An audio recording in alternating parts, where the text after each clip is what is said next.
We've kind of been skirting around the edges on this particular topic that we're focusing on, because we've talked a lot about the tech itself and the data, et cetera. We want to spend a little bit more time talking about the people, these programs and services we are discussing, talking about them.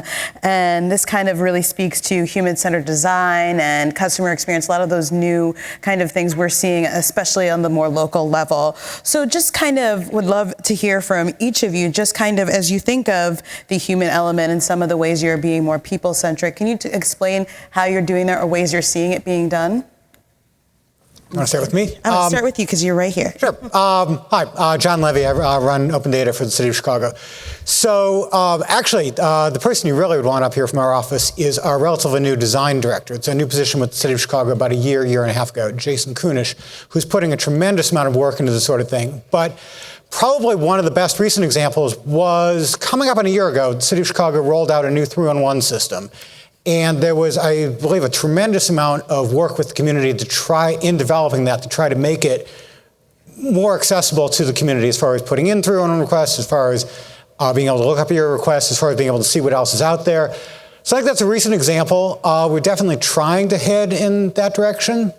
I guess that's a short answer. Hi, I'm Bob Dean with the Center for Neighborhood Technology, and I'm guessing most people here don't know who we are, so let me just give a few sentences. CNT is a nonprofit based here in Chicago.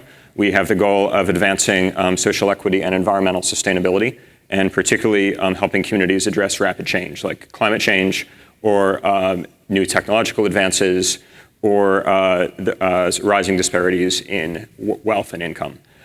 We do a lot of analytical work, and then we do community engagement work, try to put those together to help communities co-design solutions to solve the problems that they have. So to this question and to the overall point of this panel, I think our position is to use data from the public sector and elsewhere to make investment decisions and policy decisions that are highly driven by equity. So which does not involve necessarily providing the same level of service or same service every place evenly. It requires taking a proactive approach to advance equity, to correct historic disparities, or to deal with unintended consequences of investments. Yeah, I'm Hillary Beata. I'm the digital services specialist at the City of Evanston. So that means I just manage the city's open data program as well as the website, and work with staff to do technical project management. And so when we think about people first, I think we think of it both internally as well as externally. And our staff, our frontline staff especially, are the greatest resources in terms of, does this technology work for your business process? And then the residents that you work with, is this something that will improve their experience with the city? And so, we recently had our wheel tax letters go out, and there was some confusion in how that worked. But working closely with our 3-on-1 staff, working closely with our collector's office to understand, is there anything that we can do to explain this process more easily to residents, whether it's a video, whether it's creating guidance online, really bringing all those tools together so that someone can have a good experience with the city in paying their taxes or going to the collector's office, and whether setting up a kiosk is a way to do it, so then you can guide them through the process in person.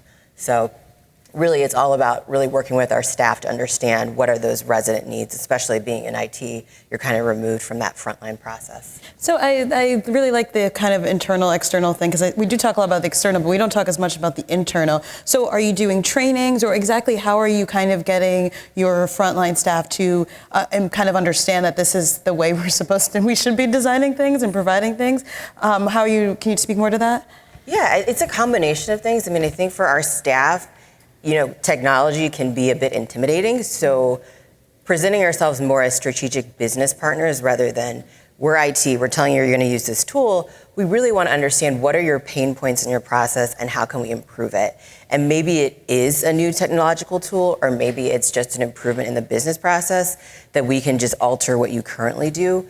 So I really think that staff it's almost like a cultural shift of seeing us as part of the process that they do with residents, rather than, IT's in the back office, kind of fixing computers, fixing your email.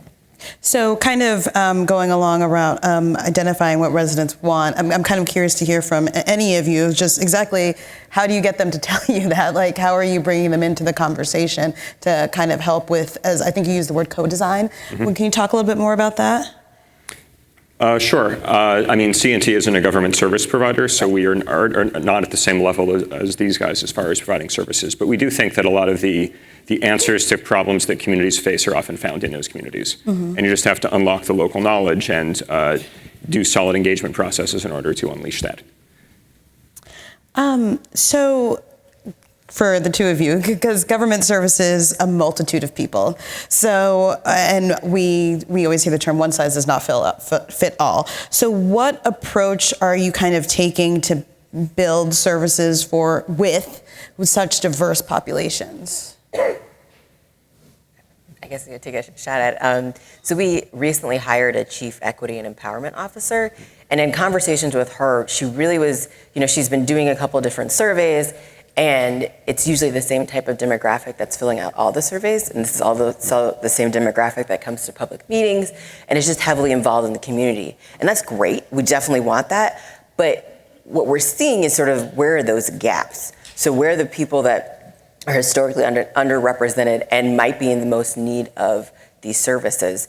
And so in talking to her, one thing that kind of it shouldn't have blown my mind was that a lot of the time it's actually being physically there and going to the community where they're at. And whether it's having somebody on staff who says, my job is to be in the community, engaged with the residents, whatever they may need. And that means going to those community meetings, going to those churches, finding that person who is the communication tool, rather than assuming that if we put out flyers or we use our website or we send out emails, that's enough to reach everyone in the community. I'd say for myself, so speaking about open data, which is obviously what I'm most familiar with, it's really tough. We are very aware that we are serving a number of different users. For any given data set, we'd love to believe that it was like that all 2.7 million residents of Chicago have it as their homepage, but okay, I understand that's not the case. But I mean, you'd like it at least to be accessible to for lack of a better word, regular people who just might go to it. But I also realize, we're serving academics, definitely. We're serving journalists. We're serving the civic tech community. As much as possible, we try to sort of hit the balance we can. Some of these things end up being, to a degree, mutually exclusive. And I guess my thought is, for a number of reasons, I favor granular data. So at least then it's out there, and even if somebody can't directly work with it, it can be hopefully massaged into the form they would need. They can work with somebody. I definitely see it as part of the mission that if I can provide data that the Chicago Tribune, WBZ, Sun-Times, whatever, can use, I am indirectly serving the larger community. They can, there's some good data journalists out there who can then maybe translate it into a form that more people can understand. I think something we discussed on before this is kind of incomplete data sets. So how is that complicating your efforts, and how are you working to kind of overcome that? I mean, for myself, it's, and I'm going to basically quote our recently former chief data officer who used to say, and I agree with him, like, every data set you have is wrong. And the story he used to tell is he used to work education for the state of Iowa. And he said, okay, when he was there, he thought the one exception to this was, okay, our list of students. He said, if there's one thing you're going to know is who your students are. And then it turned out that wasn't right either. So I think you have to, part of it is just giving up on this idea that you can ever have perfectly correct data, perfectly complete data.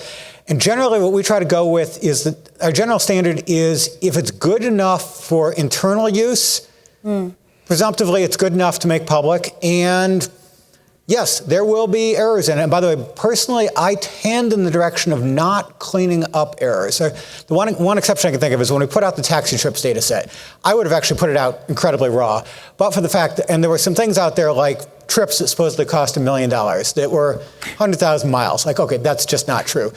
I probably still would have put it out there anyway, but for the fact that unfortunately it was messing up some of the visualizations because it messes with your, so for that reason, we put some very light transformations on that just so that it would be usable. But other than that, you see what we see and apply your own judgment as to what you trust. Can I respond to that one Yes, too? yes. We get a lot of use as an analytically oriented nonprofit of the data that cities put out, and the city of Chicago is fantastic with this. So I have a map of flooding that maybe you can put up. The next one, please. Yeah, I can't talk without data behind me, so I needed to have some maps up here. So one of the things that CNT works on is climate change, and flooding in the Midwest is one of the major increases that we're going to see. And in Chicago, what we have found through looking at data from the city and other sources is that the incidences of flooding are actually not correlated with where water bodies are and where floodplains are. They're very strongly correlated with race and income. So communities that are African American and Latino and lower income receive the vast majority of damage from flooding, which is surprising when you look at maps that FEMA has of where it's supposed to flood. We learned this from some analysis of 311 calls that we got from the city. So thank you for making all of those things available. They're great. But there also are some gaps. We did a lot of our work using a one-time ability to look at insurance claims that the State Department of Insurance made available to us. One time we had to destroy it after we used it, but there is an incredible amount of good information there. It was anonymized, so we couldn't figure out individuals, of course. It was aggregated to a geography. But the lack of consistent availability of that means that we have a snapshot of this, but not a good sense of how it changes over time. The other thing that we would love to see is we can use the data from the city to analyze where the problem exists and where flooding exists today. We don't have as good of a sense of where they've been investing to correct the problem. So we can look at the city, I think, spends $250 million a year on sewer improvements. Some of those are individually listed in your capital improvement plan, some are not. So having a better sense of whether the investment is actually going in the direction to solve these disparities and problems that we're seeing would be another thing that I would love it if it was more publicly available. I mean, I would echo everyone else's thoughts on this one, because I think when I think of incomplete data sets, I think almost of what I mentioned earlier about we capture the same demographics. So how do we reach out and get that data from those communities that we don't typically get? So I think it's just efforts of kind of thinking of it a different way and talking to people and then presenting the information or whatever tool we're using to collect the data to them. So Bob, you were talking about kind of some of the equity challenges. So maybe we could spend a little bit of time talking about what are some of the ways that equity, just one of the unintended consequences of technology is just recreating some of the inequities we've seen historically, correct? So what is some of the ways that we can probably build that in from the outset rather than trying to go back and fix this? Right. I think that's a great question. I think it also will come back to data a little bit too. So to just reinforce the point, I mean, we see the opportunity for technological change to create new opportunities for everyone, but also the potential to widen disparities unless there's some active effort to think about how this is affecting people in different socioeconomic levels. And one example of this is the rapid changes in our transportation system that are happening because of new technology. Rideshare companies like Uber and Lyft are now making a big impact on how our cities look and operate, and not entirely equitably. So I have another map that I'd like to put up, if you don't mind, the first one. What this map shows. So we have the vision, or the goal, I think, in this is that new technology in transportation can correct for historic imbalances in transportation access. What this map shows is the amount of time you have to wait for a rideshare car to arrive when you make a call. So in red are places where you have longer waits, and blue are places where you have shorter waits. So again, you see very high correlation here with race and income. So wealthier places on the north side can have wait times which are 1/3 the wait times on the south side. You also see from south side communities longer trips and therefore more expensive trips being taken in these rideshare vehicles. Now, a couple notes here. One, this is way better than what it looked like when cabs were serving these neighborhoods. There were taxis wouldn't serve half the neighborhoods in Chicago, and so we've seen an increase in availability of this new type of transportation because of technology. And despite the fact that we're showing some disparities here, my impression is this is not because of any discriminatory intent by the companies. This is actually a reaction to the economic conditions in these neighborhoods, the distance you have to travel to get to destinations, and the amount of trips coming from there. So drivers are just responding to where the market is. But regardless of that, what you end up with is a situation with a lot of disparities where you have more expensive trips from lower income communities and longer waits in lower income communities.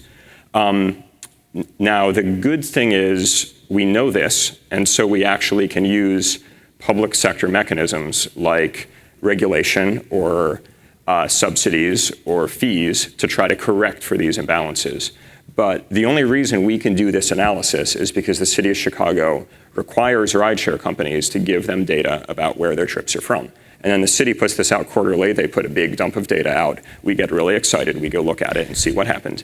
And we're able to find these kind of disparities that otherwise we wouldn't know. So I think that just the availability of data in this case and the fact that the city is putting that out publicly for anyone to use allows us to uncover opportunities for intervention to have a more equity-focused solution.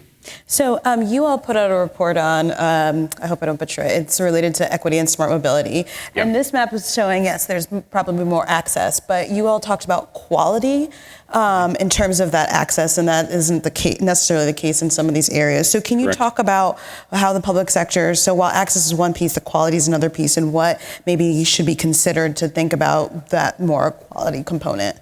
Yeah, I mean, just one example here to stay in the transportation field would be the expansion recently of the Divvy program in Chicago, which previously had been pretty concentrated in neighborhoods where there were more bikers, which happened to be neighborhoods where white and higher income people lived. So you had a lot of parts of Chicago where there was no access. The recent contract with Lyft to operate that service for them had requirements for service in every one of Chicago's neighborhoods. So what you can do as the public sector is once you identify these disparities, you can use a regulation to require companies to provide certain levels of service. So I think that's one option. Another would be using fee structures like the one that the city is currently proposing for rideshare companies to lower prices for shared trips, which are typically those coming from the south and west side, and increase trips in downtown Chicago, where you generally have higher income people using the service, as just another way of trying to compensate or correct for the disparities that happen through just market forces. So for Hillary and Jonathan, we talked about this a little bit at the top of this conversation, but I wanted to delve a little bit further about what opportunities that you all provide or have to bring residents to the table as part of these discussions to maybe do that data effort a little bit differently, as you were saying earlier. John?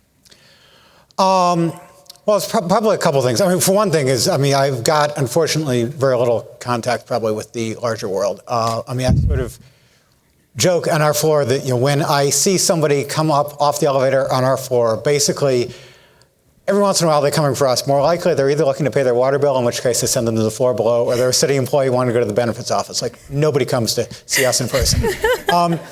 However, we do try to, data portal at cityofchicago.org. We do have a public email, and if you've emailed it, hopefully we've been pretty good at responding, and if not, apologies, with small staff, and we do what we can. Pretty active on Twitter, particularly through the Chicago CDO account, at Chicago CDO. We probably don't make as many appearances at Shy Hack Night as we used to, and I totally realize that is, not a cross section of the entire city. Nonetheless, I think it is something about getting out there. So basically we struggle with it. We do what we can. One other example that comes to mind is a few years ago when we redesigned the data portal. We used the then Chicago Smart Chicago Collaborative's CUT group, I believe Civic User Testing Group, which actually was a really cool thing. I'm not sure if it still exists in the same form or not anymore, where basically they would recruit, they had sort of a standing list of just sort of, again, regular people from around Chicago who would come in to help evaluate potential technology. So in our case, the first draft of what we might want the new data portal to look like, and we all got together at, I forget which public library, but public library out in the community one evening, and we showed them it. There was sort of a structured interview format, got their feedback. I believe they got bus fare and some Amazon gift card or something like that for their time. It was great. Now, by the way, one of the things you also discover from there is, first place, people don't necessarily use your software in the way you anticipated, and that's good to know. But also, when you get ideas about what they'd like it to do, they almost always end up being mutually exclusive. You can't make it perfect for everybody, but at least that was a good finding in its own right.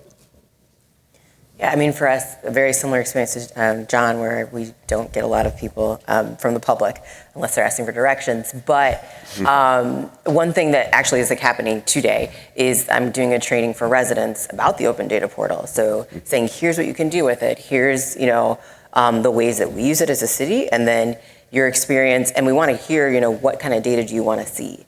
So that's part of it, as well as putting out information through different channels. With the Open Data Portal, we launched the police dashboard, which police data is always hot, and I'm always like, I don't actually want to talk to the public about it, but people obviously were interested, so we really wanted to make sure that we were upfront about it, and we had a launch event, and then an activist group actually contacted us and said, can you come to our meeting and present this? And it was a really great conversation, because while they had their skepticism, the questions were, it was a cordial conversation, and it really helped us realize, okay, when people see this, one, they don't actually know how to interact with our data portal, so we need to make sure that baseline is there. But also, they just want this information. They really appreciate that we're taking those steps to put it out there. So being more forthcoming and being more proactive about saying that we're trying to do this. And then, I mentioned earlier is that, as strategic partners with our other departments, that when they're having a conversation about how do you reach out to residents, that we're there at the table and we're trying to participate. And so if they need us to come, we come too. So just to clarify for me, when you said they want the information and you're trying to be more forthcoming, does that mean trying to repackage, or more of the kind of giving a user guide? What does that actually look like? I think probably not so much repackage, because sometimes what we try to do is say, the reason why we put this data out there is because, there might be certain limitations, but also because we have heard from you, and so the data's there. But a user guide, so that someone understands that when they come to the Open Data Portal and they see this data set, what can you do with it? What can you interpret from it, and what can't you? And then how do you reach out to get more information? Because we're still here to answer those deeper dive questions. Yeah. And actually, one more thing I was going to add as far as reaching out is, at the risk of telling the audience that they're not as special as they may think, I will basically go and speak to anybody, anywhere, anytime if you invite me. Sorry, but so seriously, actually, obviously, we've got limits as far as scheduling and all, but reach out. I've talked to third graders about the data portal. And actually, that was great. Did they love it? Did they get it? I think they did. They asked good questions, and yeah, that was actually great. Now, by the way, and in a strange sort of sense, that actually goes to equity. I did this twice. It was basically because at my kids' school, and I have two kids, in their third grade years, they do a unit on Chicago. So I was invited in by the teacher to speak. There is, of course, a huge amount of privilege in that, because my kids' school. Because, and I'm probably not even the most interesting one, but, they've got access to me. They've got access to people who are attorneys. They've got access to people who do a lot of really interesting things that I realize a bunch of other schools don't have parents that bring those opportunities. And that is absolutely not fair. Let me open it up to see if we have any questions from our audience. Again, we have a mic runner, so if you could just raise your hand. Any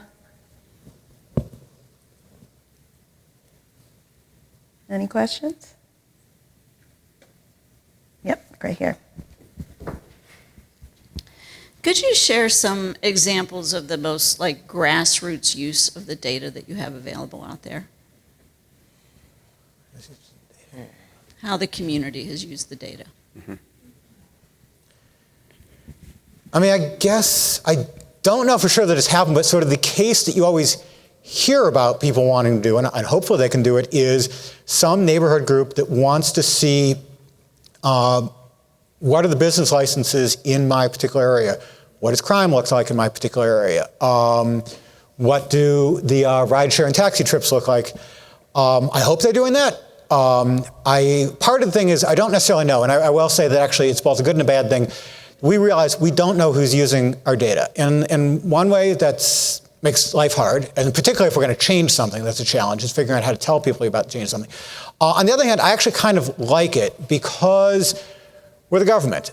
And if you're going to use our data, you shouldn't necessarily have to tell the government, certainly shouldn't have to get permission from the government, shouldn't have to tell the government you're using the data, because quite honestly, you might be using it in a way that the people currently holding office don't like. And I will say, from the point of view of a private citizen, like, good, that's democracy. Yeah, one way that we've worked with community groups is around the urban flooding problem that I mentioned. When we talk to homeowners in many of these neighborhoods that suffer urban flooding, and particularly in Chicago, you have a lot of problems with basement backups, which is a really disgusting form of this, where actually sewage comes up into your basement from the sewer pipes when it rains a lot and the combined sewers get overfull. And people in these neighborhoods sometimes think that these are problems that everybody has, that these are shared across the city because they and their neighbors have always had basement backups. It's just part of being a homeowner that you have to deal with this. But really, that's not true. And people often can see this too as like it's their personal responsibility to handle this because it's in their home. But really, the problem is a lack of adequate public infrastructure nearby. It's not your problem as the homeowner. But when you educate people with the type of data that we can get and process to show that actually this is affecting you and it's not affecting everybody else, it can create the impetus for action. So we're working now with a group on the Southeast side called the Southeast Environmental Task Force, who's great. And we're trying to help them bring more attention to the urban flooding problems that they're having and possibly use that as a way to advocate for more city investment to correct those problems. And I would echo Jonathan and similar examples with building permits and even to think about our budget. So when we put the budget up on the open data portal, people want to play with it and see how our funds, distributed. And so last year when we put our budget out, someone created a really interesting visualization that was interactive, kind of showing, the different flow of funds. And so that's what we hope for. Again, sometimes it's hard to tell what people will do, but there's some pretty key data sets that a lot of local governments will put out, whether it's building permits or 3-in-1 data or police data. There's kind of a standard, and so that's really nice is to be able to say, these are sort of low-hanging fruit that we can do and follow other communities' examples. So for the government folks, your customers are also the government. So I wonder if you have thoughts about how well the governments use the data that's available, or how your offices might work with other city governments to use this data better for, what are the objectives of government of, equity and sustainability and more. Yeah, I can jump in. Yeah, we definitely consider other city departments our users. And there was one, at least anecdotally several years ago, I think somebody in one of the departments told me they actually came to our data set for a certain set of information rather than their own internal system because it was just easier to get to the data. So that was sort of nice to hear. But even beyond that, there was quite a bit of analysis that went into the recent proposal out of the mayor's office for the changes in rideshare taxes. That was done, now honestly, that was done on sort of the internal data we have that's feeding those data sets. And yes, we have more data than what we publish, and that's for the most part for privacy reasons. We've got it at a much more granular level than we felt comfortable putting out because we didn't want people to be able to identify individual rides and individual passengers and things. But it was at least similar there. They're using the similar sort of data. And one of the things I liked was as this proposals were put out, I could tell sometimes it was officially cited and sometimes you could read between the lines. Some of the newspaper stories, things like that, you could tell were going to our open data to try to validate what was being claimed from the mayor's office. And by the way, I believe it was in fact validated. We were telling the truth, I believe. And to do so their own independent analysis, and which I think is valuable. Another example I would give is earlier this morning, Charlie Catlett mentioned the food protection that my colleague Jean Linus, who unfortunately was here earlier, unfortunately had to leave, worked on heavily. That food protection model, that is almost entirely and intentionally done off of the open data portal, and not just using the same data, but literally using the same APIs that we make available to the public. There was, I believe, one element there that, again, for sort of privacy reasons, it couldn't be off of open data, but everything else, like the crimes, the past inspections, weather, which is not our open data, but clearly there's a million places you can get weather, things like that. So we're definitely using it internally. Yeah. And I would say for us, we have a data governance team. And so for the past 2 years, we've really been trying to onboard staff in this process of using data and opening it up. And so it's been first just say that this is valuable to you. This isn't just some tool that we just spent money on, but training staff and to say, okay, when you put open data on the open data portal, what are the possibilities for your interaction with the public or for your reporting, and just making your life easier so that even with like our police crash data, that data set's valuable to our police, but it's also valuable to several different departments. And so saying we put it out here, does this add value? What else can we add to it? By the way, on the crash, one quick thing here. I mean, I would say almost on a personal level here, we right up where I live early yesterday morning, you may have seen the story in the paper. There was unfortunately a woman on a bike killed. Quite a bit of discussion in, as you might imagine, local social media.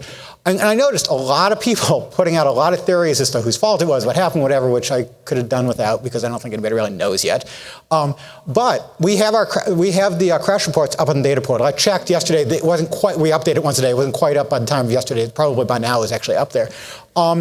Should somebody want to, rather than having to speculate and get things off of neighborhood scuttlebutt, hopefully they can go and actually see what did the Chicago Police Department report say about this accident.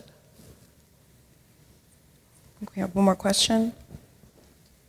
Hello, thank you. Especially the government folks, talked a lot about disparities and reaching income areas with lower income or people who don't come to public meetings. But is the expectation really that those people in those areas will be able to go on and use this data? Or is your customer really going to be some third party that develops an app or develops something so that gives access to those, like the gentleman in the middle more does? I mean, these people, unfortunately, they travel to work longer, so they're on the road longer. Maybe they're more single parent homes. Maybe they don't have access to the technology, even have PCs in the home. So I guess in some ways, my takeaway from this was, who is your customers here? I mean, yes, some people will be able to go on and directly use this data, but are you trying to work with some third-party people to try to have apps or educational facilities, universities or something, to do that? Thank you. I mean, I think you raise a good point. I think it's a combination of, yes, we have the residents who are going to be just jazzed about data and those who just won't, and that's just not a part of their lives. But hopefully by putting out this data, it makes us better at our jobs in serving those residents who need us. So even if they never use the open data portal, if it leads us indirectly to helping them in terms of being able to have a better look at a program that we're providing, then that's awesome. It's an indirect way to help our residents. Yeah, and I would say quickly, yes, I mean, absolutely. As I said before, I mean, in many cases I realize, we may be serving the civic hacker community, the media, things like that, and indirectly the rest of the community. But also at the same time, I mean, an interesting connection. So Charlie had mentioned Lane Tech. My son's a sophomore there. As Charlie mentioned, there are people from the entire breadth of Chicago, my son's classmates there, and I would assume that all equally qualified to make use of my data, our data. Yeah, no, and your question gets really to the reason why we exist. We see ourselves often as an analytical partner for community-based organizations who don't have research scientists on staff. We do, so we're able to do a lot with the data. And honestly, having it available allows us to start to provide those services. So, yeah. Oh, yeah. Yeah. Well, I want to thank you all for your time today. Let's give them a round of applause.